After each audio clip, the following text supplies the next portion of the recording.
So hi, everyone. Hopefully you guys can hear me. If you can hear me, somebody do me a favor and throw something in the chat. Oh, there we go. Thank you, Chuck. Thank you, Sparky. Oh, there we go. Wow, we've got a lot of people here. That's amazing. So I know that Dr. Dave is having some Zoom related issues, but don't worry, he's gonna be here soon. So what I thought I would do is do a quick introduction of myself. Some people here know me. Actually, I saw an old friend from Life Vantage that swung by here. And then an old friend, Dr. Jim Moss, I think might be in the audience as well. So lots of fun people here, lots of people here to have a good discussion about sleep. Today, what Dr. Dave and I were interested in was talking about the effects of stress on sleep. So Patricia asked me, is this an Aura ring? Yes, Patricia, it is an Aura ring. And we're going to talk about Aura in a little while. We've actually done a wonderful study with them. And also people out there who have Aura, we actually have something that we want to maybe have you get involved with us as well. So we're super excited. It looks like my good friend Dave is getting here quicker. I saw him jump. There he is. He's on the green screen. Perfect. We're definitely trying to get you there. If you want to tilt your camera down, Dave, can you tilt your camera down? Yeah, Zoom has been really killing me today. Don't worry about it. It's no big deal. Sorry, guys. We are almost there. There we go. And you have the beautiful background just showed up. I love it. Do it. Thanks, Zoom.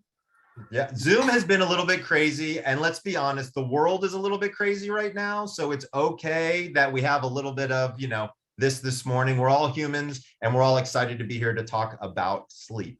Thank you, Carrie, for saying such a sweet thing about the power of when. I certainly appreciate that. Are you ready to hop on and get going, Dave? You almost there? I am good to go. I just wanted to again thank you, Michael, for carrying the torch for me while I was getting all zoomed up. I really appreciate that. And thank you all so much for taking the time out to join us today. We have a very exciting show for you.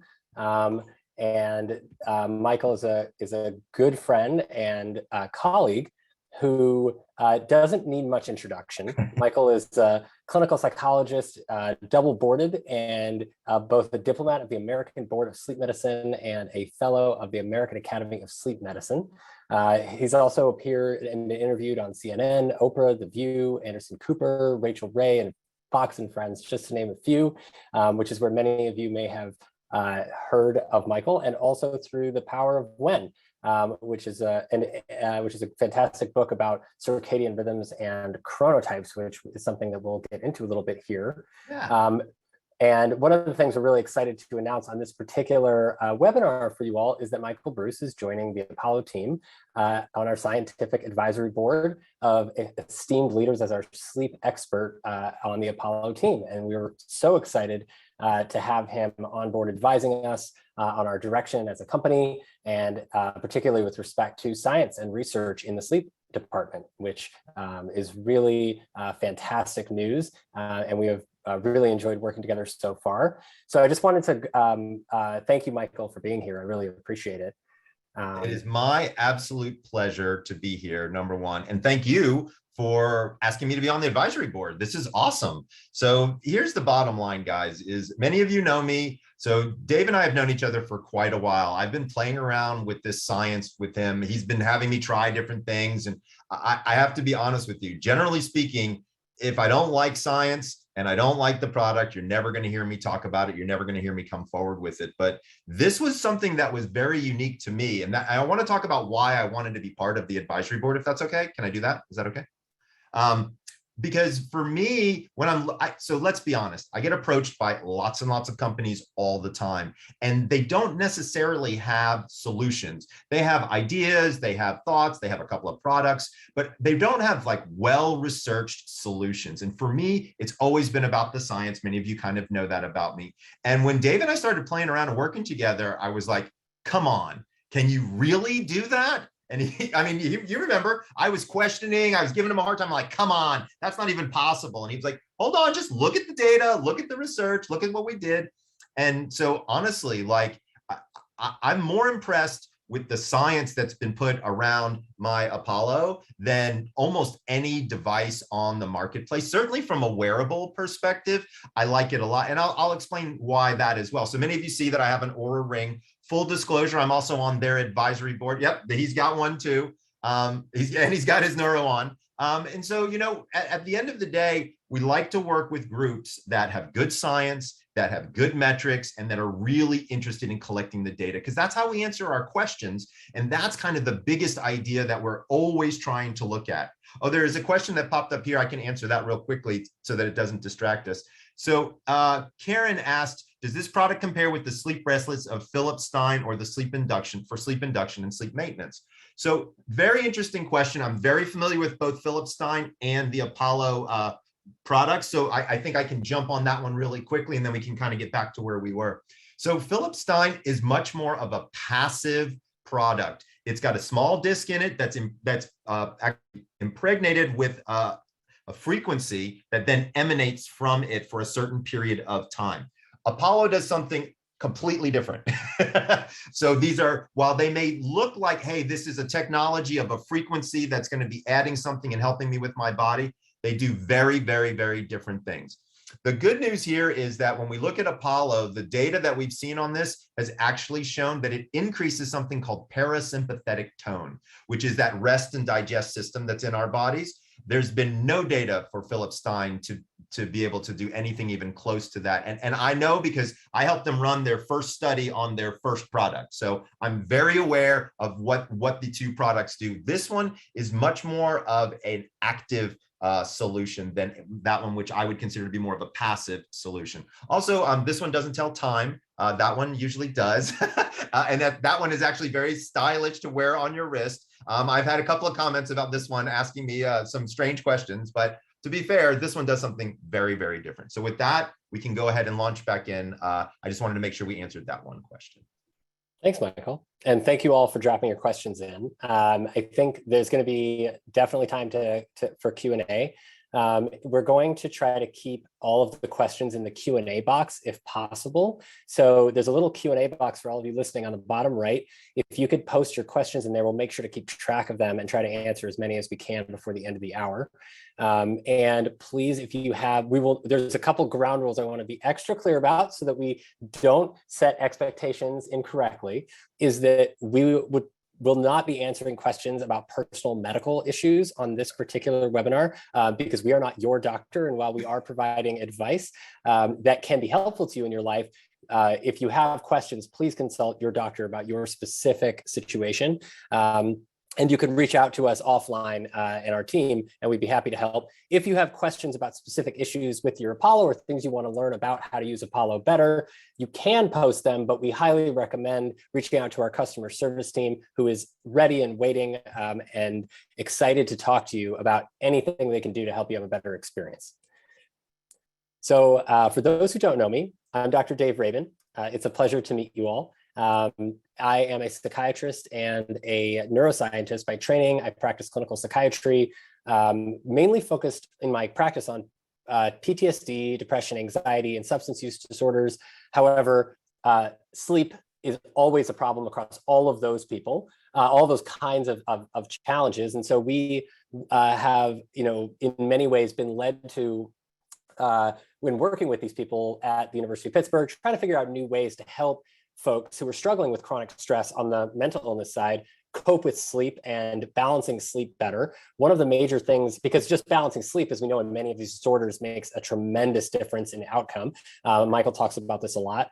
And really tackling a core issue, which is safety, and how safety is actually reflected in our bodies in balancing of the recovery system, what we call the parasympathetic nervous system, or the vagal system, that helps to redirect precious resources, blood, oxygen, et cetera, to the organs that are important for recovery and the things our body does at rest, like reproduction, digestion, immunity, metabolism, sleep, and recovery, and all of these things. So Apollo really came out of this idea of how do we use the sensory stimulation around us, like sound waves, to deliver these gentle, soothing feelings to the body through the skin, like a soundtrack composed for your skin instead of your ears, that helps you feel a little safer on the go, so that you can feel able to regulate, and we can all feel more able to regulate our stress response system more effectively, allow it to turn on primarily when it's needed, and then allow it to turn off so that we can get to sleep when we need to. Michael? So this is a really interesting point. And one of the things that I had to think back to was my high school biology for a second, and remember that sound waves are matter waves, right? So a lot of people don't think about that. They think of light waves that kind of go through things. What's cool about sound wave is they actually move things. So if you ever, like back in your teenage years, you had your speaker on your desk and you cranked the volume, what happened to the whole desk would shake, the water would shake and things like that. That's kind of what we're talking about. But the good news is we don't have to crank the volume here. Dr. Dave has discovered specific frequencies that actually, when they push against the skin, actually help us with our parasympathetic system. So I just wanted to throw that in there because it took me a while, because when I had to go back and be like, wait a second, sound waves, light waves, what's what? So that was a helpful hint for me.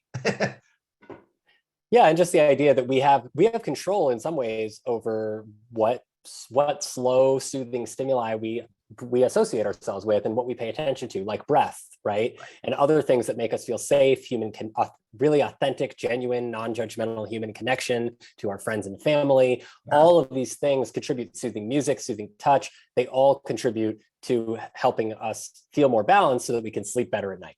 So getting to the exciting stuff. How do we change, based on what we know now, Michael, what would you say is the best way we can change how we think about sleep to make the biggest difference in our lives? I think there's a lot of different things that we can think about here, but it's easy to get lost in a lot of the details. So I think the first thing I want to tell people is everybody out there can sleep.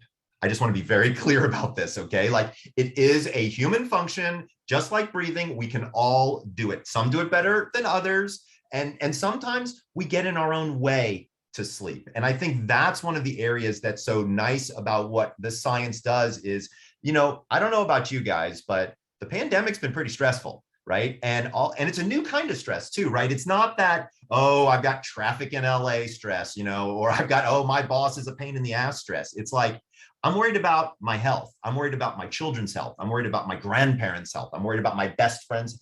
I would never had to worry about my best friend's health before. So it's a whole different level of stress, I would argue, that we're kind of getting. And that, I think, is having a dramatic effect on our sleep. So for me, I was trying to find a solution for my patients that could help lower their stress without saying, oh, and by the way, now you have to go to the gym for an extra hour. Now you got to do 3 hours of breath work or meditate or whatever. And to be fair, I do all that stuff. And we can talk about morning routines and then the importance of those as well. But I would argue that there's so much damn stress out there right now that I personally was looking for a solution to help lower that stress without it having to be a super duper active thing that I was constantly having to do. And to answer your question, most people don't even think about sleep when they wake up. They think about sleep at the very end of the day. I call sleep kind of like that shock absorber of your life, right? Because you never think about it. Like if you're having a long day, oh, well, I'll just stay up late and work longer. That's not healthy. That's not the right idea. So I tell people all the time, you really need to kind of think through this idea of how does new stress come into your life, and are there ways that you can do to reduce said stress to kind of get back to levels that are normal, and then even further for success and be able to excel and succeed. And so for me, when I started wearing the Apollo, that's kind of what happened, right? And so started to see, it was interesting in patients. And by the way, for folks out there with the Oura Ring, we actually did a study, like a retrospective study. This was the coolest thing ever, right? So they go back and they call up Oura and they're like, hey guys, here's what we want to do. If you guys we've got people who've got Apollos, who've got, Auras, can we look at their historical data before they got the Apollo and see what happened? That's where the money is, right? Because at the end of the day, that's where all the good data was. And we learned so much about what happened there that now we can actually incorporate all of that into the Apollo, and now people get to sleep better. Now, I will be very honest with you. It took a while for me to sit there and say, so you're telling me that this thing that's buzzing on my wrist or buzzing on my ankle is actually going to make me sleep better? Come on. It doesn't happen overnight. Like, help me understand how this whole thing works. So fortunately, Dr. Dave explained to me how the sympathetic and the parasympathetic system work, and in particular, how his frequency technology on the Apollo has an effect on that. And I think that's what was so fascinating to me, because quite frankly, I tell people to strap this thing on their ankle and then do their thing. They do have to create a profile, which is something that I actually did. I have it, so I kind of use it as an alarm clock too. Did I tell you to do that, Dave? Yeah, I love that feature. I use that too. Yeah, so like this will buzz to wake. So I don't have an alarm clock anymore, because this thing will buzz to wake me up, and then boom, I'm awake. And I also use it actually to remind me to go to sleep at night. So I have it kind of come on at a particular time, and then it's like, oh, that's right, Michael, you need to go to bed now. So I replaced my alarm clock with this thing. So I mean, I think it's kind of interesting when you start to look at it from those types of angles and start to see like, how is it effective? Dave, I have a question for you, which is in the Aura study. I know we've talked a lot about it, but I want to give that information to all these people out here that are listening to it. Some of the more finite things that we learned in that study was, if I remember correctly, and I'd love for you to dive in on the details on this, was you need to wear it for about approximately 3 hours a day for longer than 3 months. And that's when we start to see the biggest benefits. Am I correct in saying that? That is correct. 3 hours, at least 3 hours a day, 5 days a week are where we see the biggest differences in biometrics and how people feel. And from what we can tell, the difference amount, which you can check out on our website, where we highlight the preliminary results of the sleep study that are in 580 people, that is currently being written up for publication, is that it's so interesting to look at the journey of how we did the study, which you said, right? Because it was because of COVID that shut down sleep labs that we did this. Exactly. And so, and it was because of you, the people listening to this conversation who were using Oura Ring, that were generous enough to share your data with us, that allowed us to do this work. And what we found was, just by adding Apollo to your life, you get a statistically significant improvement in deep sleep and total sleep. Yep. Right. So just thinking about that alone across all 582 people, we saw that just adding Apollo to your life, despite everything else that might be going on in your life, how much you're drinking, how much you're smoking, how much you're working, how much you're sleeping, despite all of that, just adding Apollo to your life induces a statistically significant improvement in deep sleep and REM sleep, right? That's pretty remarkable, despite the variability, especially if you're a statistics person. Then you start, it's very unlikely that you would see that, because there's so much variation in use, and none of these people were instructed on how to use the device, right? It's just the instructions in the box. So real world sample. So then we saw that there were one group of people in particular that had much, much better outcomes than everyone else. And like 20-25% improvements in deep sleep, 10-15% improvements in heart rate variability and resting heart rate, that were huge numbers, like exercise level numbers, right? So I want to break down a couple of the terms that you just threw out there, because there might be some people who may not remember some of this stuff. So deep sleep, for everybody, we call that in the science world stages 3 and 4 sleep, and that is your physical restoration. So what he's saying, which is remarkable, by the way, is if you just have this thing on and you set up a profile so that it starts and stops, and you don't even have to think about it, right? All you have to do is charge it every few days. If you wear it for at least 3 hours a day for 5 out of 7 days, you're going to get this thing is going to happen to you, like no matter what. Deep sleep is interesting. Physical restoration. So if you've got aches, if you've got pains, things like that, that's what we're talking about. Might be a very interesting thing to start to kind of think about. So I just wanted to tell people what deep sleep did. Thank you. HRV, that was the other one, HRV. That's a biggie. So, and actually you and I should probably talk about that a little bit anyway, right? Because a lot of people may not know what heart rate variability is or means, and sort of how that looks at as a health metric, right? So I'm going to give a very brief description, and then Dave's going to kind of get into the details of this. Heart rate variability is exactly what it sounds like. It's how often your heart rate varies from beat to beat, right? So sometimes it might be beating fast, sometimes it might be beating slow. The breadth of that difference is what we're talking about. So what is the average when you go from a low heart rate to a high heart rate? That is your heart rate variability. And you can look at that throughout different points in time. Here's the cool thing. This is arguably the best metric right now that we've discovered for overall health and wellness. So whether you have an Apollo, an Oura, or whatever, you should be thinking about HRV as an overall metric of wellness. And by the way, the higher that your HRV is, the better. And it's not easy. You need to look at it, think it through, and then look for ways in order to increase HRV. You're on, Dave. Yes, so thank you for that. And HRV is so interesting because it was a metric that was discovered in the 60s with biofeedback, and basically looking at how to teach people about breath, because we knew as scientists, common sense to many of us, that breath and just focusing intentionally on our breath dramatically reduces heart rate, decreases the speed of our thoughts, decreases our blood pressure and our respiratory rate, because we are influencing the system through our breath, which changes the pressure in the lungs, which shifts the whole dynamic of the body, right? Which is one of our best anxiety relief techniques. And biofeedback is a tool where you watch your breath patterns and your heart rate patterns, and you can train yourself to do it. And what we saw, and this technique works very well for anyone who's interested. It's 50 years old. It's completely non-invasive. But what's so interesting about it is that it showed us in the field for the last 50, 60 years now that you can influence the resilience of the body. So what state the nervous system is in response to stress and in response to breathing and focus changes, right? And that is directly correlated with how we feel. So when we are stressed out, our heart rate goes up, the distance between the heartbeats gets smaller because there's more heartbeats crammed into every minute, right? And therefore the heart rate variability, the difference between the time between each beat goes down, right? And so high heart rate and low heart rate variability on a regular, in the moment of exercise are great. We want that. Right. But in the moment where we're just waking up in the morning or we are trying to fall asleep at night, not good, right? Yeah. Because that's a signal in terms of the biomarkers of our body that our body's saying, hey, I feel threatened right now. There's something going on internally or externally that I perceive as threat.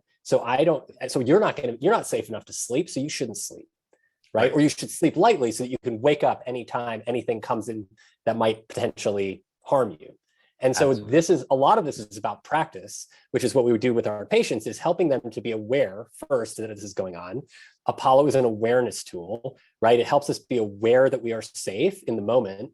And then we can make decisions from the standpoint of safety in terms of allowing ourselves to enter a recovery state, doing breath work instead of thinking about how there's something wrong with us for not being able to sleep, to your point earlier, right? One of the biggest culprits of insomnia is the negative thought loop of there must be something wrong with me because I can't sleep. Why can everyone else sleep and I can't?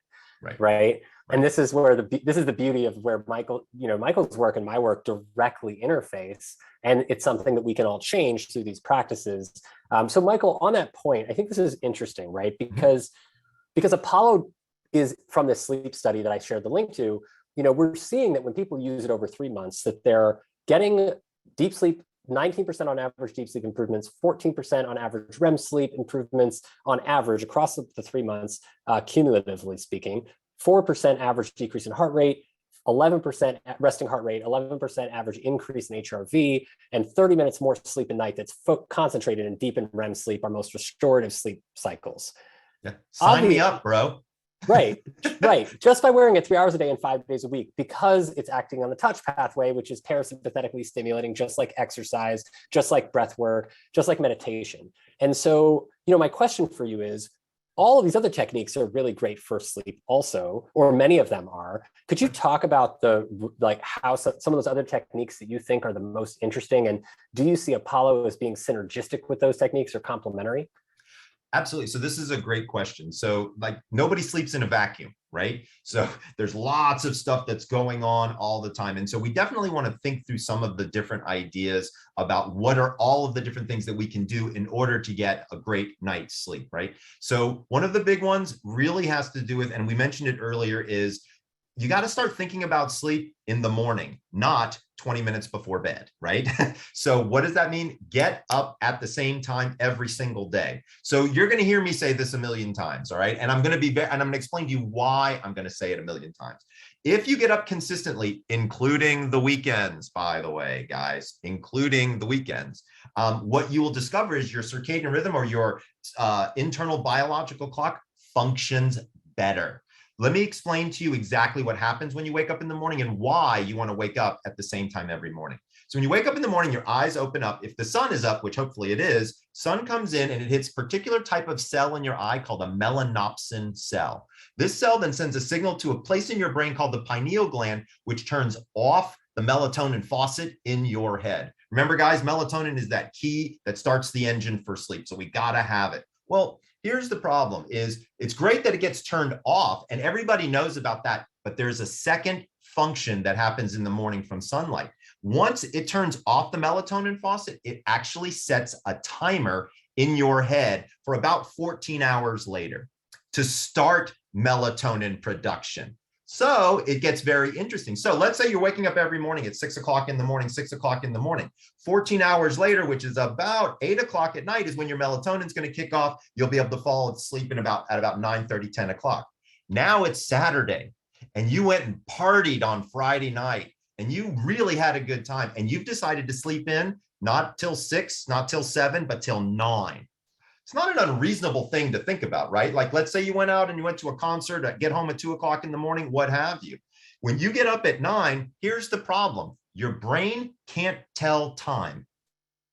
It doesn't know, it only knows it's 14 hours later. It doesn't know that normally your melatonin kicks off at 8:30. So if it was normally, or 8 o'clock rather, if normally you were getting up at 6 and now you get up at 9, melatonin production doesn't start up for another 3 hours from your normal startup time.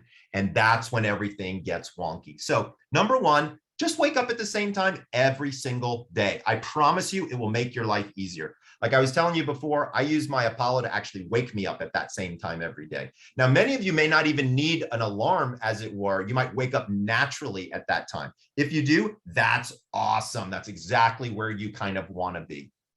A few other things that I talk about with people that are going to be very helpful for sleep. Number one, you can't get out of a conversation about sleep without talking about caffeine, okay? Let's just be honest, right? So caffeine is a stimulant. It has no nutritional value. There's no reason it should ever be in your body, yet it is the most consumed substance in the world. I honestly, it's more consumed than anything else. You're gonna make a lot of enemies here, Michael. You're gonna make a lot of enemies. I know. But here's the thing. I'm okay with you drinking coffee, but you want to know when to stop. Right. And so remember, caffeine has a half-life of between 6 and 8 hours. So as a general guideline, I ask people to stop by 2, right? So 8 hours after 2 is 10 when most people kind of fall asleep. So it kind of makes sense, right? Now, if you can move that up to 12 or even 10 o'clock in the morning, have just your 1 cup and be good. I'm not going to complain about that. I think that's awesome. I don't think there's any problems there. The next biggie, alcohol.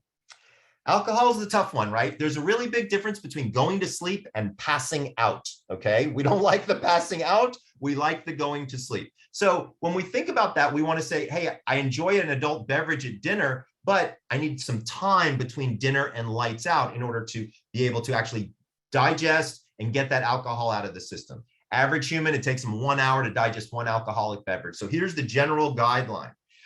At dinner, you can have 2 drinks.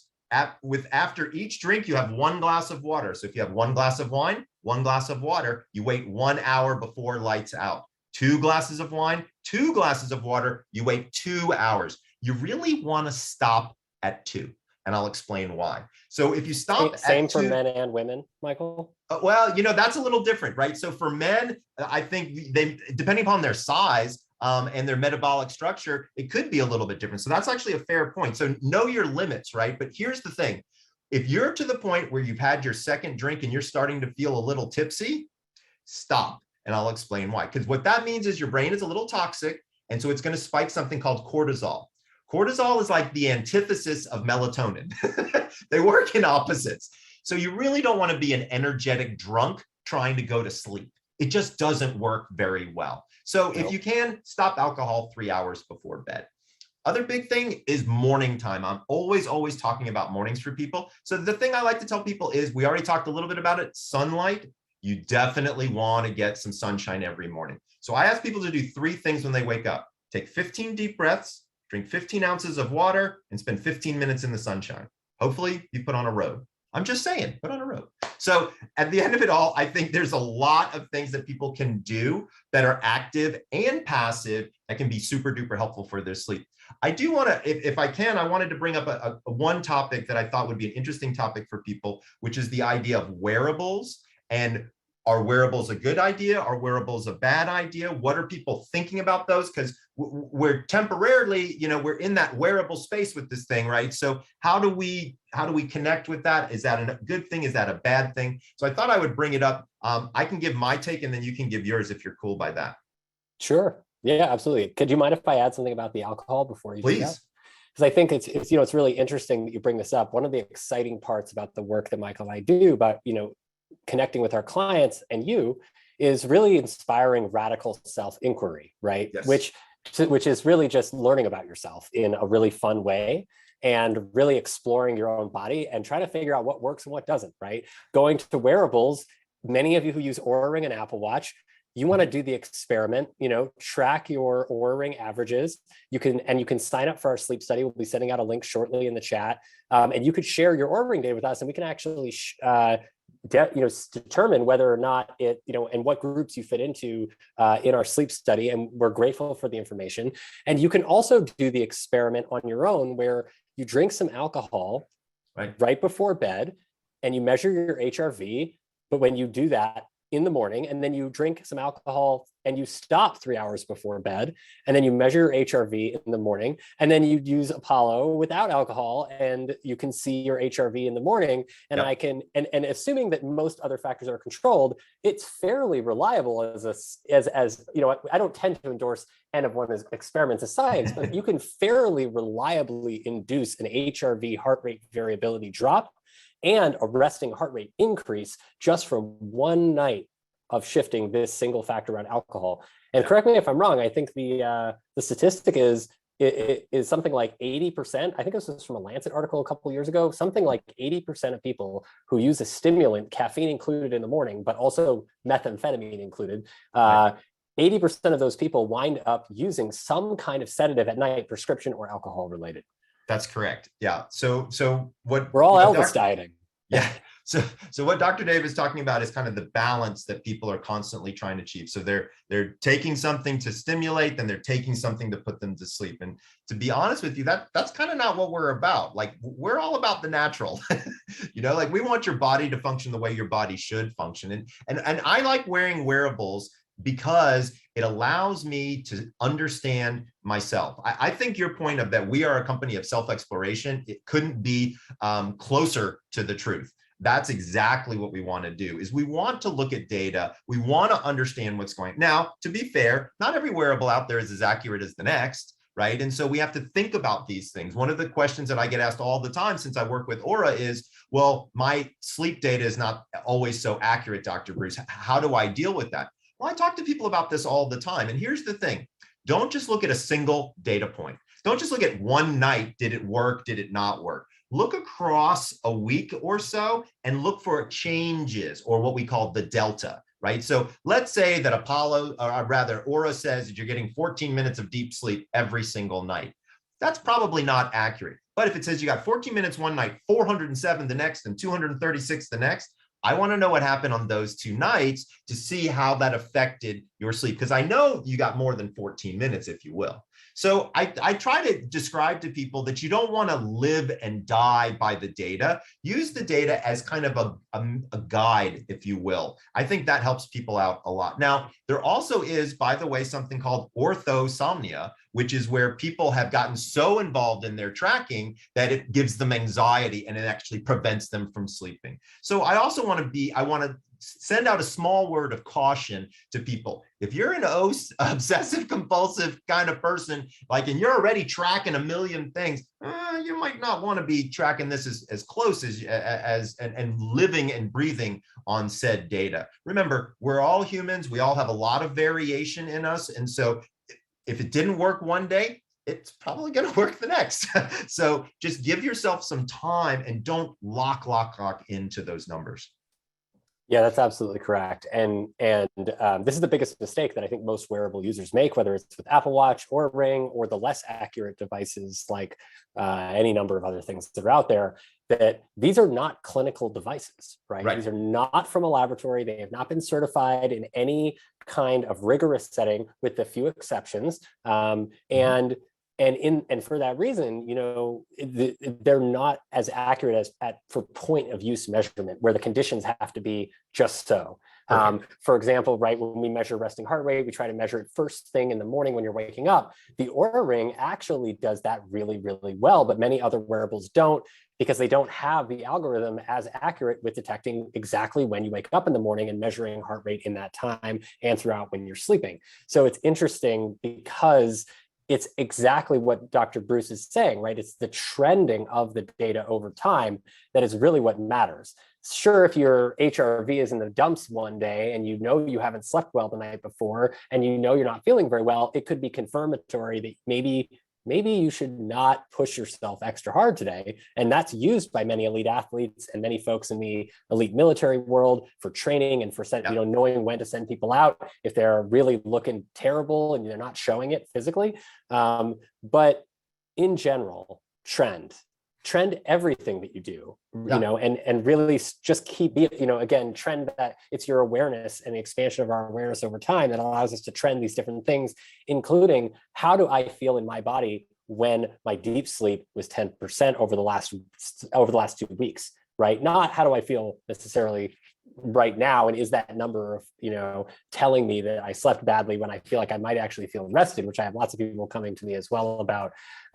So I think it's really about trending over time, and as we trend, we start to understand the patterns of how the environment and how things we do is actually impacting our life and our quality of sleep and recovery. Yeah, I couldn't agree with you more. I think it makes intuitive sense, but it's also sometimes you get obsessed with the numbers. So just the word of caution is average, right? There's a reason why we do averages in statistics, is we don't look at, and that's true in science, like we don't look at individual one night it happened type of thing. We look at across over many nights. So kind of think of yourself as maybe a small science experiment, if you will, and just allow yourself to understand how that data is kind of be working for you. I wanted to talk about one more area if I could. I really thought that one of the areas that's been interesting for me that I learned a lot about was the differences between the sympathetic and the parasympathetic nervous system. And to be fair, like when I was in high school biology and when I was in school, graduate school, like we really didn't go through it the way I think we really need to understand it. One of the things I wanted to express to people is sympathetic nerve. So you have an autonomic nervous system that's made up of two places, sympathetic and parasympathetic. All right. Sympathetic, I always think of that song from the Rolling Stones, Sympathy for the Devil. So I'm running away from the devil. So I'm always thinking that that's the action one, which it is. That's the fight or flight. And then the parasympathetic is the rest and digest. So here's what's so fascinating is HRV is actually, if I'm saying this correctly, and Dave, correct me if I'm wrong, HRV is a measurement of the sympathetic and the parasympathetic as they work together, right? So your heart rate goes up, that's the sympathetic. When your heart rate comes back down, that's the parasympathetic. So we're thinking, the way we can think about HRV is actually through these autonomic our nervous system and how it fluctuates back and forth throughout an evening. So it's fascinating to me that we're measuring that as well. The other thing I wanted to put out there, again, about the wearables thing that we were talking about, most wearables, they pull data from the human, right? That's what they do. They pull some data and they analyze it. This is a very different technology. Those devices, I call those pull technologies. This is a push technology. This is the first thing that I've seen that actually puts something into you that has an effect that we know is positive and works well. I mean, Oura Ring, it's great, but at the end of the day, it's not pushing anything into me. It's not, you know what I'm saying? Like it's not doing anything, whereas something like an Apollo is. And so I wanted to also make that differentiation for wearables, because you want to think through that as a part of your life as well. Yeah, I really appreciate that. And I think that's one of the biggest reasons why we developed Apollo, right, is because there are a lot of things out there that track, and tracking is amazing. And we work very closely with many of those technologies, Oura Ring included. At the same time, we still have to be the ones that take the action from that data and interpret the data and then process it and do something differently with it. And frankly, unfortunately, the world has gotten so hectic and stressful for many of us that ain't nobody got time for that. So we have to have more technology that helps to, get us out of our phones, ideally, and back into real life and nudging us into the states we want to be in, rather than, just expecting us to make all the decisions. Obviously, for many people, that information from the wearable trackers is very helpful. Sure. At the same time, there are many of us who aren't even at a point to do something with that data. And so that's where Apollo comes in, and that's where breath work as well. We're doing these little techniques like getting some sun in the morning, and waking up and doing 15 breaths, and these relatively small suggestions that maybe take a total of 30 minutes a day can actually be life-changing over time. And on that note, talking about circadian rhythms and schedule, right? Because this is something that's really important. We talk about regularity. A lot of people think regularity is boring. A lot of people, but this is we are rhythmic creatures, right? Our whole lives operate on rhythm. Our whole biochemical and molecular milieu of the cortisol and the hormones and the melatonin and the orexin and all these different things that are going on in our bodies that regulate sleep and wake and hunger and energy and metabolism are all rhythmically related to the environment and the cycles of the environment around us, right? It's quite phenomenal. And so in that way, part of why we did that or why we developed scheduling was to help people more effectively structure circadian rhythms, the sleep and wake cycle, because that's one of the biggest problems that at least I see as a psychiatrist treating people who have sleep trouble as a component of their disorder, or just people having sleep trouble at all. And getting that regularity is so critical. And so we built this scheduling feature because we listened to you, our audience, who wanted this feature and demanded it. And we said, we're going to figure out how to make a feature that can run Apollo automatically for you to keep a rhythm for you and help you adjust as much as possible to the rhythms of your daily life without having to have your face in the phone, choosing everything every time on your own. How critical is that schedule and rhythm in your mind, Michael? And what's your rhythm for the day as being the busy guy that you are? So this is a loaded question. I'm just letting you guys know that, right? Because Dave already knows what my schedule is. So everybody out there knows that I love circadian rhythms. I live by my circadian rhythm called my chronotype.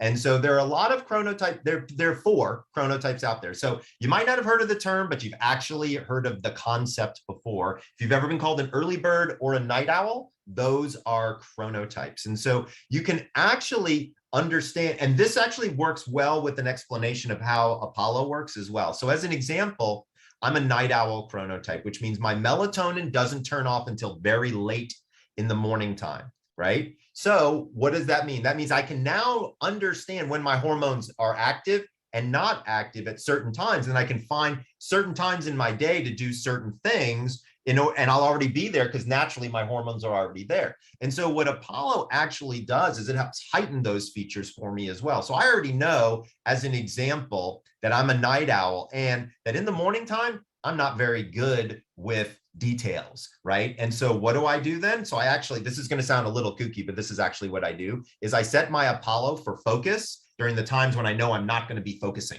Like I'm not going to have that focus ability. And so I'm like, okay, I have to focus right now. I can't reschedule this podcast or this lecture that I'm going to give or what have you. So then I'll turn on my Apollo and I'll say, all right, I want focus. And that actually helps me during that time of day when I might need it. So I've actually found kind of unique case studies on myself.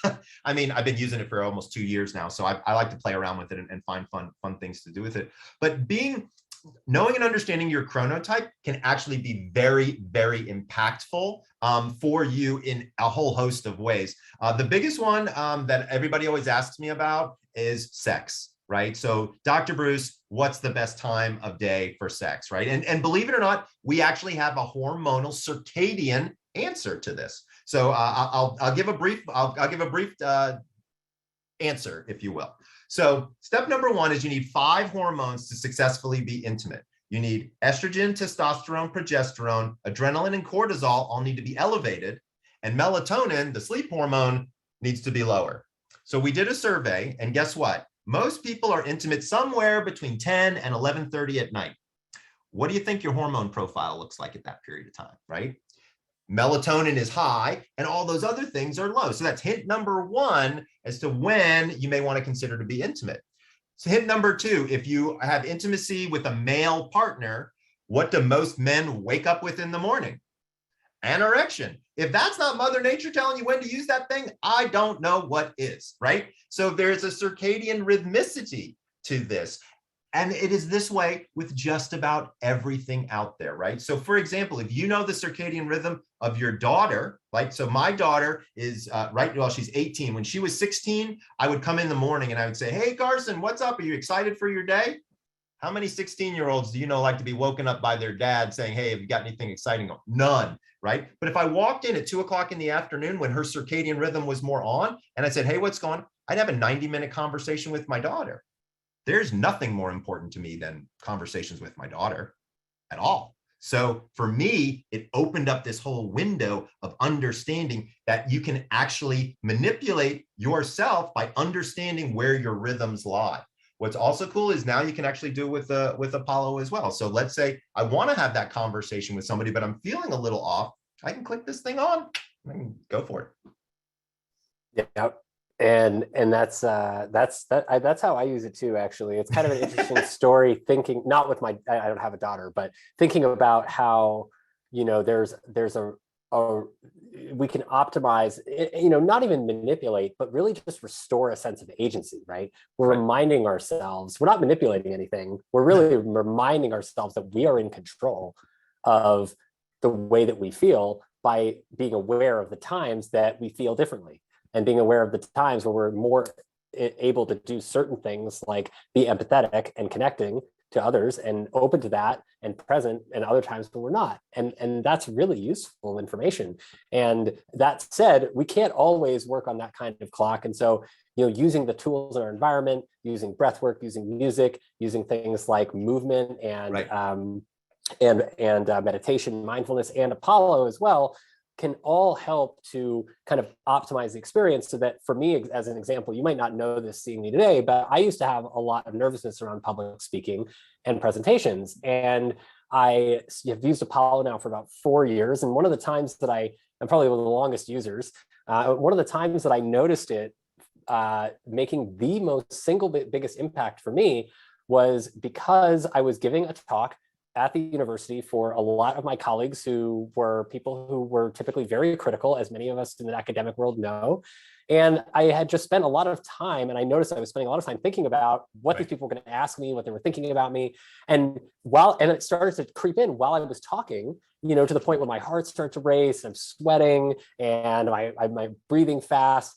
And I'm no longer paying attention to the content that they're there to hear me speak about, because I'm so caught up in what I'm thinking about and directing my precious brain resources to thinking about what they're thinking about me, right? And it was instantly clicked in that moment as I felt the Apollo wave wash over me. It was like, wait a minute, I don't have to think about that.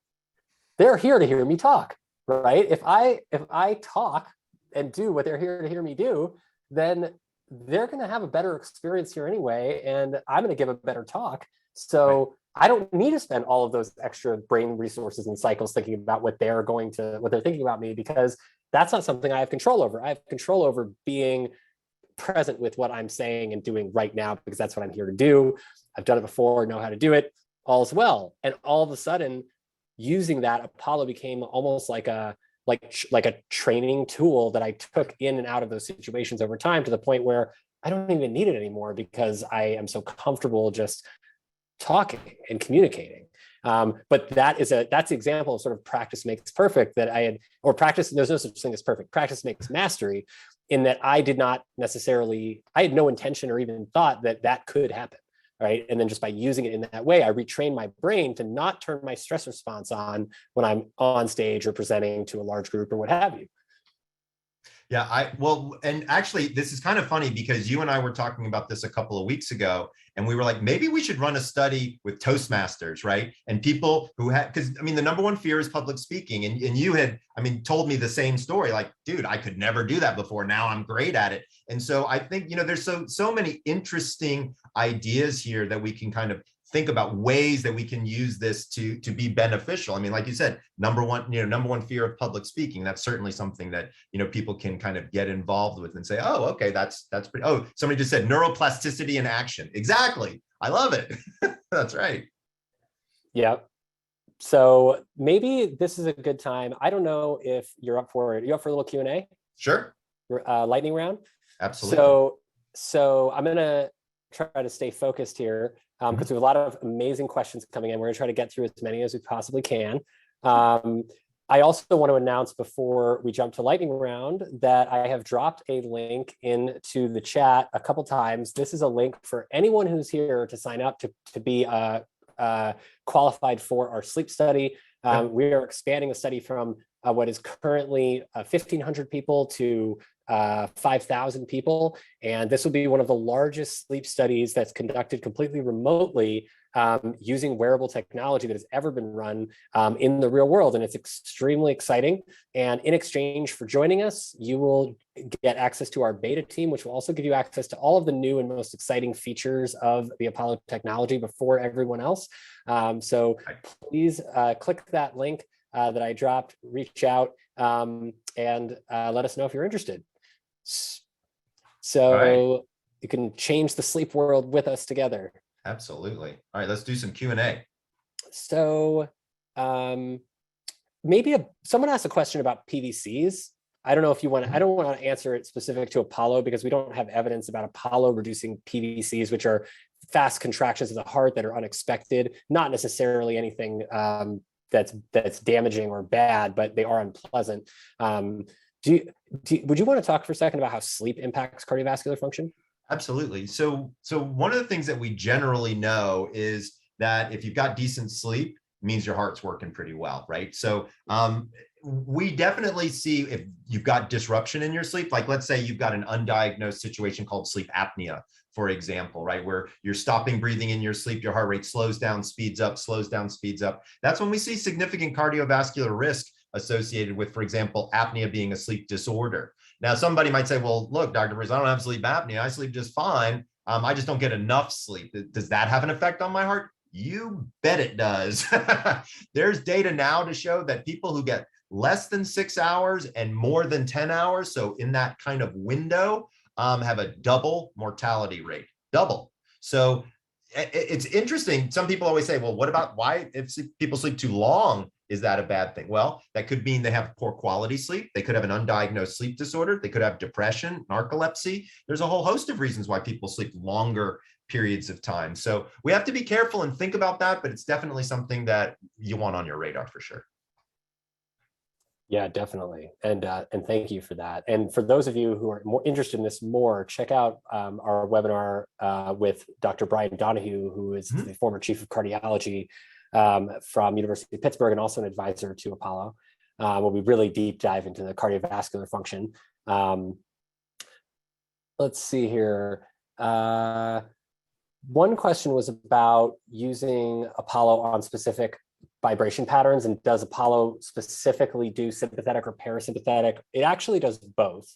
I think the important thing that, going back to what Dr. Breus was saying earlier about HRV is that HRV is a measure of the balance between the stress response sympathetic and the recovery response system parasympathetic.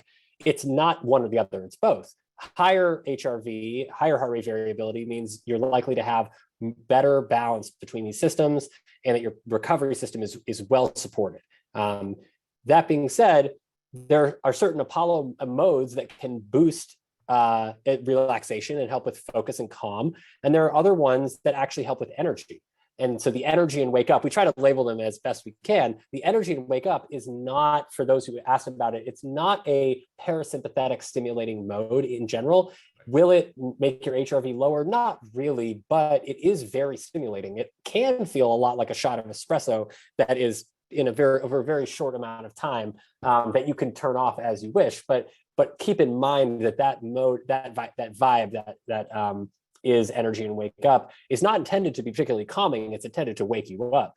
All the modes, clear and focused, social and open, build and recover, meditation, mindfulness, relax and unwind, and sleep are all intended to be very calming for a specific situation. And some of them give you a little more energy, a little sympathetic boost, as well as parasympathetic, and other ones are more dominantly parasympathetic. And so you can figure out, we just give guidance to the vibration patterns. You should try them out, and we empower you to experiment with them on your body. They're not going to hurt you. Keep the intensity low to start, so that you're not like, overstimulating yourself, but just experiment with them and see which ones work best for you for different situations.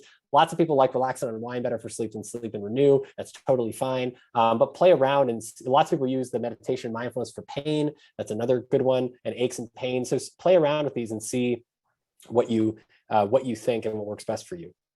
I saw a question that I thought I would ask you, because I actually don't know the answer, but I think I do, which is, if you're currently taking medication, like sleeping medication or anxiety medication, or let's say you're taking a supplement like melatonin or valerian or something like that, will Apollo affect the effectiveness of that? And or can you use both at the same time? I saw a question that kind of looked at that.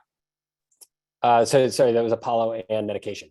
Correct. So we have not seen any contraindications of Apollo being used with medicines, which means we haven't had any adverse reactions in folks. Right.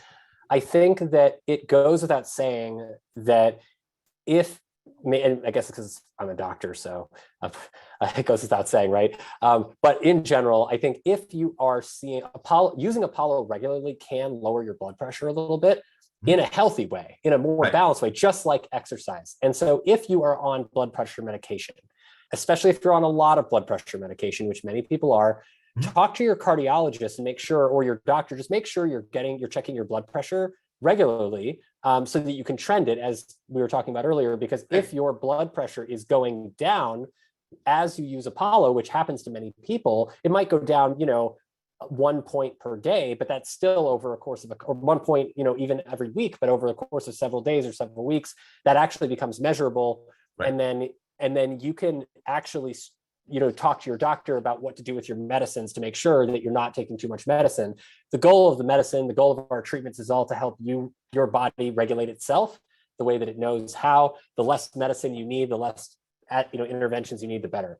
So the bottom line for folks is, if you're on blood pressure medication, be sure to be taking your blood pressure weekly, if not daily, and record that data for your doctor to then present to your doctor. So that way you and your doctor can make a decision as to where your blood pressure medication may be. I couldn't agree with you more. For me, the way I was thinking is, this is not something that's designed to replace a medication in any way, shape, or form. So if you happen to find over the course of time that you're sleeping better and things are working better and all of that, that's awesome. But you really do need to have that conversation with your doctor about, why are you on the medications you're on? Why are you on the specific dose that you're on? And what that plan for the future is. So I want people to know and understand that. And I want to be very, very clear about that. There's another question that I thought was interesting that I actually messed up when I first got my Apollo, which was intensity, right? So the first thing I did was like, I'm going to jack it all the way up to the top and have the best intensity, And so I thought it would be poignant to have a quick conversation about intensity, because I know that it's, in many cases, less is more. Yes, absolutely. And because we want, the idea is that Apollo is not distracting as well. Right. So we want it to kind of fade into the background. If you stop noticing it, that's a good thing. And it really works at what we call the sensory threshold. So it's where we just start to notice the feeling of any kind of feeling. It's right where you just start to notice it that it's the most effective. The reason why the intensity is there, and this is really important, is that when you're in a noisy environment, when you're working in the ER as a doctor, when you're on a plane, when you're on a bus, you're in a car ride, or when you're at a rock concert and you have lots of ambient noise around you, lots of stimulation, there's construction going on outside, et cetera, that's when turning the Apollo intensity up becomes a real asset, because it helps you, it creates almost like a noise canceling effect for the noise around you in your environment. By bringing more stimulation to the skin, it helps us tune out all of the extra stimulation coming from the outside that may not actually be useful to pay attention to. So that's where the intensity becomes a real tool. But we always recommend start at the lowest intensity that you can feel in the moment, and then gently increase from there. Got it. And I've shared some tips and tricks here for everyone who wants to learn more about this. We have an article that I wrote about how I personally use Apollo and how I recommend folks use it, especially for first timers, but it's good to get a refresher anytime. Yeah. And you can check that link out in the chat. And Michael, I want to be extra respectful of your time because you've been so gracious taking this time out today. Do you have a couple more minutes or do you need to run? I'm going to have to run in like 3 or 4 minutes. So let's do 1 or 2 more quick questions and then we'll jump on, and I gotta have to jump out. Okay. Well, here, I have an easy one for you. Okay. How much water is appropriate to drink before bed? And at what time should one stop drinking water or liquids of any kind? So I'm a big fan of liquids, but you don't want to have to wake up all night to pee, right? So what I tell people is if you can stop approximately 90 minutes before bed, you're going to be in good shape. The key factor here, though, is if you're diabetic, that's not a good idea. So you want to make sure that you can talk with your doctor about that.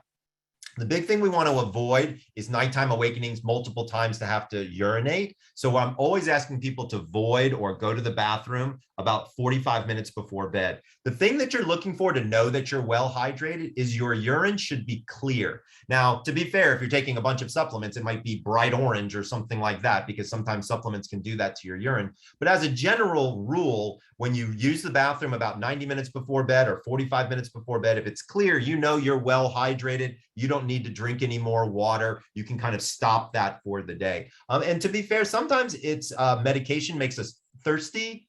Or we might be doing something that makes us thirsty. Really be cognizant of the amount of fluid that you're taking in within the last hour and a half before bed, because it will absolutely have an effect on your sleep. Yes, that is good advice. And really appreciate you spending this time with us today, Michael. Couldn't be more grateful because I know how busy you are. You know what? This has been super fun. And did you see how many people we have? We have a lot of people. 830 people. We had at one point, we had 960 people. Like, yep. Clearly this is a community that loves sleep, that is interested in the Apollo. So I'm excited to have the opportunity just to talk to your tribe and understand more of what's going on. And quite honestly, I think we should do more of these. I think people would dig it. They clearly do. And we would love to have you all back. And we'd love to do this again with you, Michael. This has been a lot of fun. Absolutely. And again, just really appreciative. And for all of you who are interested in learning more, check out the links in the chat, check out the sleep study on the Apollo page, and you can get the preview of what's going to be published soon. And join our sleep study, be a part of the research. There's not that many opportunities to really do this and be a part of groundbreaking research that's changing how we look at sleep, how we sleep. And you can do this. You can be in it with us and help us change and improve sleep for all of us together. So really appreciate your time. Thanks for tuning in and hope to see you all again soon. Absolutely. I'm wishing everybody out there some sweet dreams. Check out the Apollo and check out some good sleep. Michael Breus, signing off, guys. Take care. Thanks, Michael. Take care, everyone. Have a great weekend.